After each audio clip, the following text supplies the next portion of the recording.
Dan ternyata kunci di peternakan ini salah satu yang kami alamin testimoninya itu adalah kita itu konsisten. Masalah di peternakan, pertanian secara umum, wabil khusus peternakan, satu masalahnya, siapa yang konsisten? Konsisten ya. Modal next lah. Konsep, nggak ada konsep yang nggak bagus. Dan ternyata yang luar biasa itu adalah hal yang sederhana tapi kita konsisten.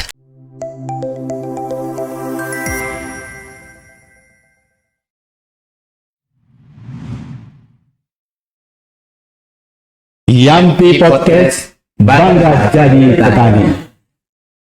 Baik, terima kasih. Bismillahirrahmanirrahim. Assalamualaikum warahmatullahi wabarakatuh. Waalaikumsalam warahmatullahi wabarakatuh. Selamat sore, salam sejahtera bagi kita semua, rekan-rekan, sahabat Yampi Podcast di seluruh Indonesia.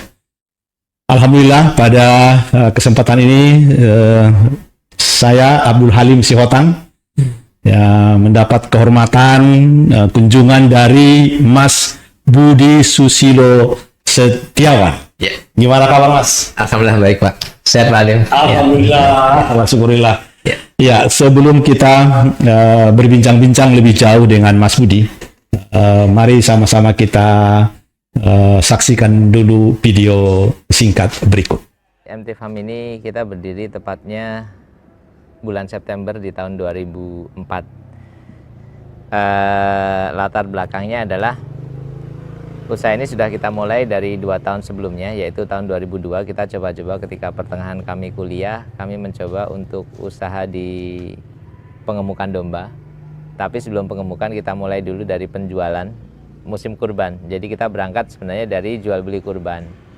Nah, ketika kurban, sebelum kita terjun di produksinya, kami ingin membuktikan kami sanggup nggak untuk jualan.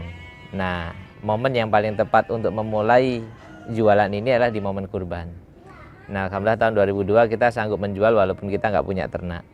Nah, adalah berapa puluh ekor ya, kurang lebih sekitar 13 ekor untuk awalan. Nah, di tahun 2003 akhirnya kami mencoba kalau hanya jualan saja kita untung, bagaimana kita masuk ke ranah produksi. Akhirnya kita mencoba pengemukan kapasitas 40 ekor. Ya alhamdulillah tahun 2003 kita jualannya 86 ekor. Nah, dari 2 tahun itu nggak punya ternak kita bisa jualan, punya ternak kita jualannya 2 kali lipatnya. Nah, ketika kami lulus studi, ya sudah di tahun 2004 kami bismillah berniat terjun ke peternakan dan usaha peternakan itu. Dengan mulainya ya kita mencari tanah, kemudian kita bikin kandang di situ. Alhamdulillah sampai dengan tahun sekarang ini. Baik, sangat menarik Mas Budi. Saya lihat tadi kita lihat bersama video profil Mas Budi. Bisa diceritakan gimana latar belakang kok bisa ini menjadi peternak kambing? Dulu sebenarnya apakah memang waktu kecil dulu orang tua beternak kambing atau bagaimana dulu? Baik. Terima kasih Pak Halim di podcast yang ini. Terima kasih sebenarnya sudah diperkenankan untuk sharing ya sesuai dengan pengalaman kita. Iya. Jadi kalau bicara latar belakang kita jadi peternak itu memang satu secara hobi kita suka beternak. Yang keduanya ya background keilmuan kita memang di peternakan. Kebetulan dari peternakan IPB. IPB ya? Betul. Tahun berapa dulu Mas? Tahun 2000 Bapak. Oh, masih graduate ya Pak ya. Jadi hormat senior ini. Ya, jadi kita merintis di peternakan domba ini dari dulu pertengahan kuliah, tepatnya 2002. Oh, sudah dimulai dari kuliah ya. Jadi karena ketika mau masuk kuliah ini kita punya orientasi nanti lulus itu kita usaha. Usahanya di bidang apa? Tentunya di bidang yang kita suka dan tentunya itu prospek. Nah, apalagi ditambah dengan keilmuan kuliah, menambah PD kita bahwa ternyata prospek di dunia peternakan ini sangat luar biasa. Jadi sebelum beternak biasanya kan ada orang itu kan kalau udah tamat sekolah itu kepingin dulu jadi karyawan. Apakah memang begitu juga masuk Budi? Kalau kami waktu itu lulus nanti mau usaha. Wah, jadi iya ya. Tinggal usahanya apa kan kita lihat. Iya. Maka ketika pertengahan kuliah kita merintis usaha itu. Jadi itu menempa mental kita, mengaplikasikan ilmu. Kemudian yang berikutnya adalah ya nanti lulus itu tinggal menjalanin seterusnya lah kira-kira begitu. Nah, kita memilih waktu itu kira-kira apa ya yang prospek di kita ini. Jadi kalau kita berpikir bahwa yang prospek di kita adalah ternak lokal. Supaya apa? Supaya kita itu ada kemandirian dan tidak tergantung dari impor. Iya. Nah, kalau kita bicara ternak lokal itu satu, ayam kampung, itik, puyuh, kelinci, kambing, domba, dan juga sapi. Nah, itu beberapa ternak lokal. Iya. Tapi yang ternak lokal yang sekarang sudah masuk apa ya? Sudah masuk impor atau kartelisasi ya, kita sudah tahu sendiri lah. Nah, apa yang sekiranya masih origin nih? Origin Nusantara. Origin Nusantara. Kita pilihlah domba atau kambing gitu ya, Pak. Nah, kita memilih waktu itu karena kita di Jawa Barat, tepatnya di Bogor. Kita Kenapa domba? Kenapa nggak sapi? Satu, secara investasinya lebih kecil. Iya. Dua, secara adaptasi lingkungannya dia lebih mudah beradaptasi. Jadi dari sapi, kambing, kerbau, dan domba yang paling mudah beradaptasi dan paling tahan terhadap risiko penyakit domba. Kalau kita bicara urutannya ya. Pertama domba, yang kedua sapi, ketiga kambing, keempat kerbau. Jadi dari yang paling mudah gitu. Artinya kalau kita mau mulai sesuatu kan dari resiko yang paling betul. Investasi yang paling kecil, resiko paling minim, peluang paling besar. Nah, resiko paling minim domba, investasi kecil domba. Ini di luar unggas ya. Iya. Nah, kemudian kenapa kita memilih domba juga? Jawa Barat ini kan terkenal dengan provinsi domba populasi terbanyak di Indonesia. 60% populasi domba di Indonesia ini adanya di Jawa Barat. Jawa Barat ya. 60% populasi domba di Indonesia adanya di Jawa Barat. Sedangkan menurut data BPS, populasi domba di Indonesia kurang lebih sekitar 16 jutaan ekor. Dan 60% ini ada di Jawa Barat. Nah, berarti ketika kita sudah di Jawa Barat, ya sudahlah, kita domba saja. Artinya secara marketnya lebih mudah. Daripada kambing, kita lebih, apa ini kambing dan domba? Effort untuk educate-nya lagi. Nggak coba-coba lagi ya, karena memang ekosistemnya udah ada di sini ya. Resiko paling minim, kemudian invest paling kecil, dan prospek paling besar. Iya. Nah, kemudian kalau kita bicara di domba, prospeknya di mana sih sebenarnya? Domba ini kalau kita satu bicara kebutuhan harian ya. Kebutuhan harian itu kita ambil contoh saja. Dari mulai Gadok, Ciawi, sampai ke atas Puncak Pas, itu radius kurang lebih 25-30 kilo. Tidak kurang sehari itu pemotongan domba itu kurang lebih 300 ekor per hari. Itu sebenarnya domba apa kambing? Domba. Jadi kalau di Jawa Barat ada warung sate kambing, itu yang dipakai domba. Oh begitu. Jadi kambing dengan domba dengan secara teori. Iya sih. Itu nanti secara Nah, tetapi orang lebih familiar dengan nama kambing, padahal sebenarnya domba. Berapa tadi satu hari dipotong? Satu hari 300. 300 kalau sebulan sudah 9.000. Itu baru satu tempat saja. Yang berikutnya adalah satu area ya, baru satu area. Iya. Kemudian kita lihat akikah, kebutuhan akikah di Jabodetabek. Kami ada dalam sebuah komunitas yang rata-rata komunitas itu adalah pengusaha akikah semuanya. Satu hari rata-rata, satu bulan rata-rata satu pengusaha akikah itu sekitar 100 ekor. Dan di komunitas itu ada kurang lebih 100-an. Jadi kita bisa sampaikan bahwa rata-rata tidak kurang dari 10.000 ekor akikah di Jabodetabek tiap bulan. Tidak kurang ya Pak, tidak kurang. Terus kita mau bicara apa lagi? Bicara kurban. Menurut data Basnas 2025 kemarin, kurban di Indonesia ini kita ini 8 juta ekor. 8 juta. Kurban ya. Iya.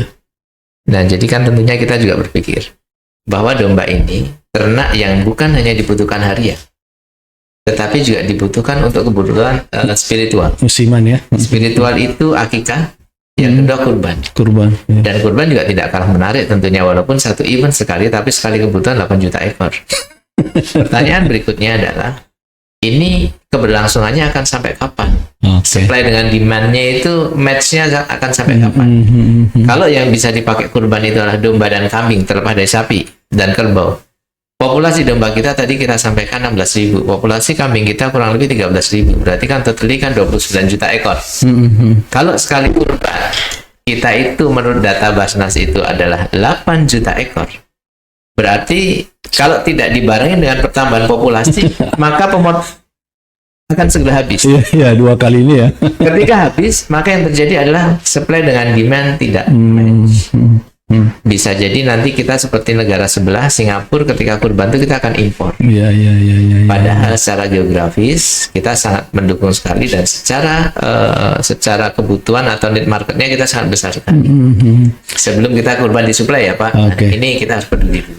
Begitu. Oke, Mas Budi, itu potensi ya. Ya, kita bicara potensi. Sahabat Yampi ya, ini potensinya sangat besar. Tapi sebelum kita hitung-hitungan itu, kita mau tahu juga gimana dulu memulainya. Apakah mulainya 1 ekor, Iya. atau langsung 10, Iya. atau mungkin sendiri, atau memang bareng-bareng sama teman-teman, gimana dulu? Memulainya dari 0 ekor. Jadi kita mulai dari 0 ternak. Karena kita berpikir kita sebagai orang produksi, untuk belajar produksi relatif mudah. Karena teknisnya sudah terpolakan. Iya. Tapi yang perlu dibuktikan adalah katanya marketnya besar, prospeknya ada. Itu baru katanya atau sudah kita jalanin? Maka yang kita lakukan pertama kali kita mulai dari market. Kita membuktikan bahwa kita bisa menjual. Kapan itu? Di momen yang paling mudah aja dulu. Karena ini kan bicara tes mental. Iya. Ketika dulu kuliah ya Pak. Iya. Jadi ketika kita kurban, bisa menjual apa tidak? Dan ternyata dari 1 bulan sebelum kurban sampai seminggu sebelum kurban nggak ada yang laku. Kita menjualkan ya Pak. Dan baru mulai ada konsumen itu ketika seminggu sebelum kurban sampai di H-1 kurban. Nah, jadi dari kita nggak punya, alhamdulillah kita menjual 15 ekor. Jadi kami merasakan, oh bagaimana keuntungan trading dari hasil trading domba ini. Itu yang dijual kambing orang masih ya? Domba orang ya? Banyak petani. Iya, domba petani ya. Oh, jadi mulai dari itu dulu ya? Mulai dari trading dulu.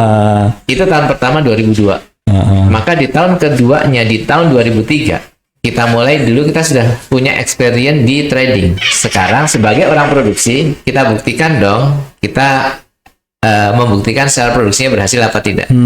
Jadi dari tidak punya, kita jualan 15, kemudian kita mencoba punya. Dari dana siapa? Ini dari dana kelas Pak. Dana patungan teman-teman kelas itu terkumpullah sekitar 8 juta waktu itu. Kemudian ada investor begitu ya, nambahin juga, akhirnya terkumpullah 40 ekor waktu itu.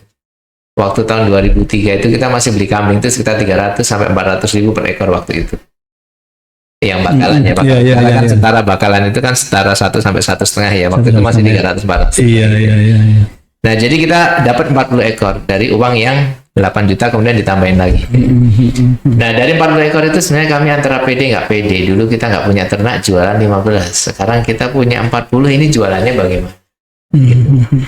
Nah, itu kita tinggal di kandang kampus, akhirnya kita sambil piara dan sambil tawarkan ke teman-teman. Ya, perjalanannya alhamdulillah terjual.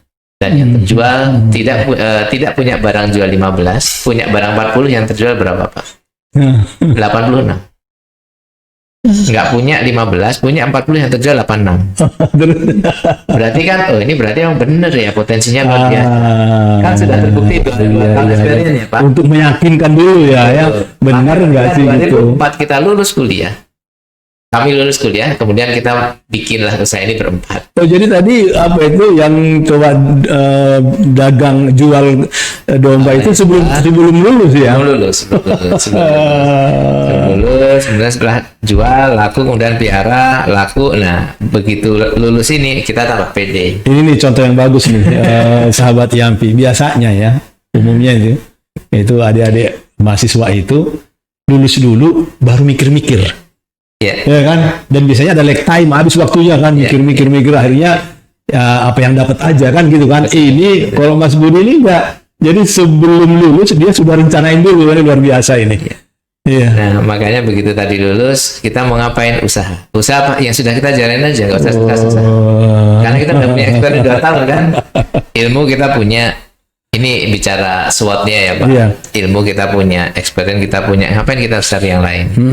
Nah, investor datanglah. Ya akhirnya kita dalam tanda kutip memilih investor gitu ya. Nah, kemudian ya sudah bikinlah MT Farm ini. Mitra Tani Farm di Tegalwaru, dengan awal kita beli tanah waktu itu kurang lebih 800 meter. Ya, sebelum ke situ Mas Budi, kan Mas Budi kan latar belakang tadi kan kita tahu dari IPB, peternakan lagi ya kan. Sekarang gimana kalau adik-adik kita yang baru tamat katakanlah kuliah ataupun SMA ini, apakah memang mereka harus belajar dulu peternakannya Tidak. atau bagaimana? Kalau ke mereka misalnya kepinginlah usaha kambing ini gimana? Mungkin bisa disampaikan Bisa. ke Jadi kami juga menerima magang dari awal tahun sampai dengan sekarang, baik magang dari SMK, S1 seluruh perguruan tinggi baik dari dalam maupun luar negeri, kemudian sampai yang penelitian untuk S3 gitu ya. Dan ternyata kunci di peternakan ini salah satu yang kami alami testimoninya itu adalah kita itu konsisten. Masalah di peternakan, pertanyaan secara umum, wabil khusus peternakan, Iya. satu masalahnya, siapa yang konsisten? Konsisten ya. Modal next lah. Konsep, nggak ada konsep yang nggak bagus. Dan ternyata yang luar biasa itu adalah hal yang sederhana, tapi kita konsisten. Kenapa ya? Kenapa harus konsisten? Bisa dijelaskan? Karena bicara di peternakan, kita tuh hanya rutinitas, Pak. Ngasih makan, polanya begitu. Jadi kalau bicara peternakan itu enggak juga sebenarnya. Ini bicara masalah ketekunan.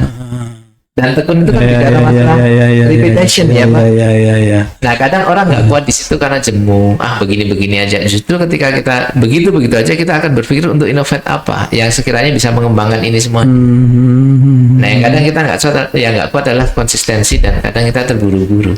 Nah, itu tidak sesuai dengan filosofi di pertanian secara umum. Iya. Nah, itu. Jadi kalau masalah tadi pertanyaan dari Pak Halim, apakah bisa yang non peternakan? Sangat bisa. Jadi bisa ya adik-adik ya, Sangat sahabat Yampi ya. Sangat. Jadi nggak usah worry lah. Ya. Sangat. Ini saya harus IPB dulu, nggak begitu. Ya kan? Menurut saya buat kita malah lebih susah belajar digital marketing daripada belajar beternak. Iya. Karena teorinya sederhana, lapar kasih makan, kasih minum, rawat yang baik, selesai. Ya, ini perlu dicatat nih, Sesimpel itu. konsistensi ini ya. Karena kalau memang nggak sabar, ya bisa-bisa dombanya ini nggak dikasih makan kan? Ya.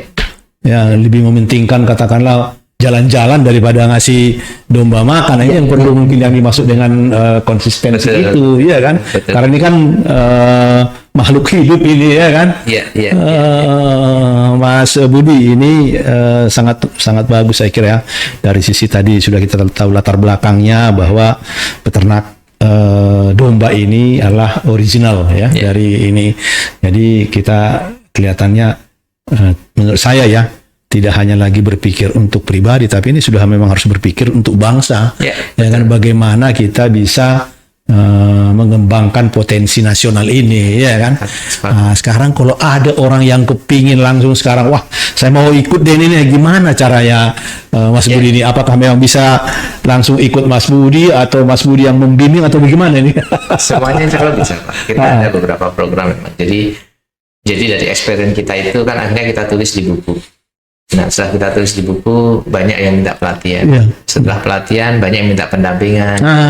Dan ada bukan hanya pendampingan, tapi kadang ada yang ingin simple, dah invest saja dan macam-macam. Yes. Ya. Ya itu sederhananya begitu. Tapi nanti tergantung kita nanti kesepakatan dan teknis. Tapi yang sekarang kita sedang ini kan ada program buat yang ini titip ternak, Pak. Titip ternak. Jadi Bapak Ibu kalau misalnya udah punya planning kurban bisa titip ternak di kita. Dengan perharinya, kalau domba kambing mulai dari 7.000 tergantung ukuran, kemudian kalau sapinya mulai dari 30.000 per hari. Ternaknya kita yang rawat, udah tinggal terima Bapak Ibu terima beres saja. Nah itu yang sedang kita. Iya. Nah tapi terlepas dari itu Bapak dan Ibu, tentunya adalah kita kan itu tadi bicara di ranah ini ya Pak, sektor hulu ya. Iya, hulu ya. Nah ini akan lebih menarik dan akan lebih kuat. Seperti apa yang kami jalanin adalah ketika sektor hilirnya itu sudah terpegang. Jadi misal kayak Bapak Ibu sebagai off-takernya, sebagai hilirnya, nanti kurban adalah saya pembelinya. Nah kita siapin.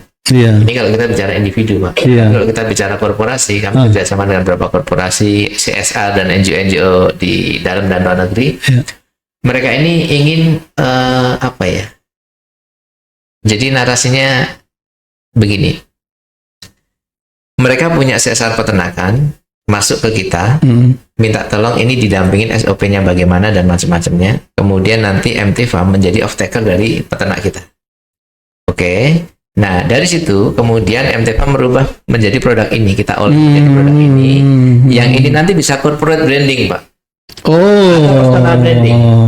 Iya. Misalnya, maaf saya sebut aja ini misalnya kalau personal branding misalnya Pak Halim mau kampanye atau apa misalnya. Iya. Atau misalnya corporate branding misalnya Yampi. atau Yampi. Iya. Nah, jadi selain berkurban, bisa juga untuk corporate tujuan yang lain, misalnya corporate branding. Nah, jadi kita menjadi off-taker ternaknya. Kemudian dari sisi program yang lain, apalagi pemerintah sekarang ada program stunting, perbaikan gizi, protein BNG, hewani, ini kan menjadi menarik, Pak. Iya. Nah, jadi ini adalah yang kita olah kemudian kita jual lagi kepada si corporate tadi. Jadi kan sebenarnya muter aja. Corporate punya program peternakan, kita dampingin, nggak perlu repot-repot. Kita menjadi off-takernya peternak itu, kemudian dari hasil itu kita olah, kita jual lagi ke corporate ini. Jadi kan sebenarnya muter. Nah, jadi ini apa ya, narasi kepedulian yang berdampak kepada pemberdayaan. Pedulinya apa? Peduli terhadap protein hewani, terhadap kecerdasan bangsa, terhadap stunting. Tapi di saat yang sama ada pemberdayaan. Siapa yang diberdayakan? Peternak. Peternaknya siapa? Yuk kita cek mau peternak binaannya corporate tersebut atau peternak yang lain. Tapi kan dampaknya ada. Dan itu bisa bisa ditampilkan peternaknya siapa dan di mana begitu. Nah, itu yang kita lakukan selama ini. Kalau kita bicara dengan mitra dengan korporasi, maka yang kita lakukan adalah mengajak program CSR atau NGO untuk kepedulian yang berdampak kepada pemberdayaan melalui peternakan domba maupun sapi seperti itu. Mas Budi, kami ada sedikit pengalaman ya, di AMPI, kerjasama dengan peternak kambing ya di daerah Cianjur. Pas kita lihat di sana, ya memang peternaknya ada ya, tapi lahan untuk pengembangannya sudah nggak ada lagi. Sekarang mau tanya ini Mas Budi, kira-kira udah terpetakan nggak sih kira-kira di mana sih kalau kita mau beternak kambing, jangan-jangan lahannya udah nggak ada, udah semuanya perumahan, udah semua, masih ada nggak sih potensi-potensi seperti ini? Silahkan. Harusnya kita bicara mitigasi pemetaan wilayah untuk peternakan. Kami Mitra Tani Farm sendiri sudah melakukan pemetaan itu. Karena kan masalah kita adalah ini nih, supply dengan demand nggak match. Ketika supply dengan demand nggak match, maka yang dilakukan adalah perbanyakan populasi atau produksi. Nah, perbanyakan populasi ini bukan fattening, tapi breeding. Breeding supaya efisien itu polanya adalah bukan pakan mendatangi ternak, tapi ternak mendatangi pakan. Ini dasar konsep yang sangat, nanti efeknya luar biasa berbeda ini, Pak. Iya. Seperti di negara benua sebelah kita, Australia, dan itu kan konsepnya adalah bagaimana ternak mendatangi pakan. Iya, betul. Ya. Ternak di kita adalah konsepnya adalah pakan mendatangi ternak. Iya. Kalau pakan mendatangi ternak, cost transport, cost tenaga, cost waktu, cost investasi kandang dan macam-macam, sehingga nggak bisa bersaing dengan yang ini. Betul. Di sini cost produksi minimal 60%. Di sini cost produksi maksimal 30%. Makanya harga daging kita itu lebih mahal dari Australia. Maka ketika kita mau mengembangkan peternakan, harga mati. Kalau mau efisien, harga mati polanya adalah bagaimana ternak mendatangi pakan. Konsekuensi ternak mendatangi pakan, maka dibutuhkan lahan yang luas, yang keamanannya terjadi, secara geografis sudah. Nah, itulah rata-rata di daerah Indonesia Timur. Indonesia Timur ya? Misalnya di Flores. Kami yang sudah mulai ada di sana 9 tahun ini, Pak. Itu ada anak Flores yang kita bawa. Iya. Nah, jadi itu salah satu potensi kita harus memetakan di sana. Jadi nanti di sana itu kita bisa setting teknologi di sana sehingga nanti keluar dari sana itu bukan ternak dikirim lagi keluar, tapi ternak yang sudah diolah dikirim lagi dalam bentuk ini kemana-mana. Jadi polanya from farm to table. Iya. From farm to table. Jadi banyak memotong mata rantai karena secara alur bisnis dari hulu sampai hilir ini 100% keuntungan itu 40%-nya adanya di hilir, Pak. Dan ini 1 sampai 5, peternak ini nomor 1, nanti ada 2, 3, 4 distribusi sampai yang terakhir yang kelima. 40% itu keuntungan itu adanya di nomor 5, di hilir. Nah, sekarang bagaimana peternak yang biasanya dapat 10-15%, ini tuh dia bisa menikmati keuntungan yang lebih tinggi dengan langsung menyentuh ke hilir. Maka masuklah teknologi pengolahan, bagaimana membuat hasil ternak ini awet tanpa pengawet, bisa lintas jarak dan lintas waktu. Maka di situ perlu sentuhan teknologi pengolahan pangan, plus perlu sentuhan teknologi informasi. Ini terjadi dampaknya ketika kita rasakan itu ketika COVID kemarin. Maka pertanian peternakan yang berjaya, tapi yang bagaimana? Yang bisa distribusinya lintas jarak dan lintas waktu. Salah satunya adalah teknologi dengan teknologi seperti itu sih, Pak. Mas Budi, saya lihat ini rendang sapi ini. Ya. Emang Mas Budi orang Padang apa gimana nih? Enggak, Pak. Ada begini, Pak. Jadi waktu zaman Gubernur Jawa Barat Pak Ahmad Heriawan, waktu itu ingin membuat sebuah oleh-oleh khas Jawa Barat untuk dunia, karena waktu itu beliau diminta untuk bisa ekspor domba Jawa Barat ke Saudi. Karena tadi sudah dikenal Jawa Barat adalah daerah provinsi domba dan diminta untuk ke Saudi. Dan kalau hidup itu relatif lebih repot, maka pertama dasarnya kita bawa rendang domba dulu, domba dulu sebagai bahannya. Kemudian yang sudah dikenal dunia apa? Berupa olahan apa? Rendang. Maka kita hadirkan rendang. Sebenarnya dari domba. Bukan rendang kambing, Pak, tapi rendang domba. Iya, itu dia. Nah, itulah. Jadi orang rendang ya Indonesia ya. Kenapa domba? Karena Jawa Barat, sehingga bisa menjadi oleh-oleh khasnya Jawa Barat. Dalam perjalanannya ketika kita sudah memperkenalkan rendang domba, ada nggak sapinya, sehingga kita mengadakan sapi juga. Ini strategi pemasaran ini ya. Jadi kalau mulai dari nol lagi kan effortnya kan besar, biaya besar, terutama biaya untuk promosi memperkenalkan ya. Ini sudah tahu lah orang lah di Indonesia, apalagi di dunia udah tahu aja orang rendang sapi ya. Bagi orang-orang asing yang sudah datang ke Indonesia pasti udah pernah ngerasain rendang ini ya kan. Ini luar biasa ini. Kita sudah menyita banyak waktu nih Mas Budi ini ya. Mungkin nanti kita akan coba lagi explore, apalagi tadi ada kesempatan untuk bisa magang ya di tempat. Mau magang boleh, mau join secara titip ternak. Kalau mau invest nanti butuh pembahasan khusus, Pak. Butuh pembahasan khusus. Ya kan, opportunity itu ada. Opportunity itu ada. Gitu. Karena gini Mas, sekali lagi ya, nggak semua orang bisa kayak Mas Budi ya kan. Ya punya skill teknologi, punya manajemen, punya wawasan. Orang kan keterbatasan. Ya kan, tapi semua orang kepingin maju Mas. Ya kan, semua orang kepingin cuan juga gitu. Nah ini, jadi kalau bisa kita istilahnya berbagi lah ya, berbagi pengalaman, berbagi skill ya, syukur-syukur kita bisa sharing dana ya untuk bisa ini. Ya ada pesan-pesan Mas Budi kepada terutama nih adik-adik yang baru selesai kuliah ya kan, yang mencari katakanlah peluang-peluang bisnis, ada pesan-pesan nggak kepada adik-adik kita?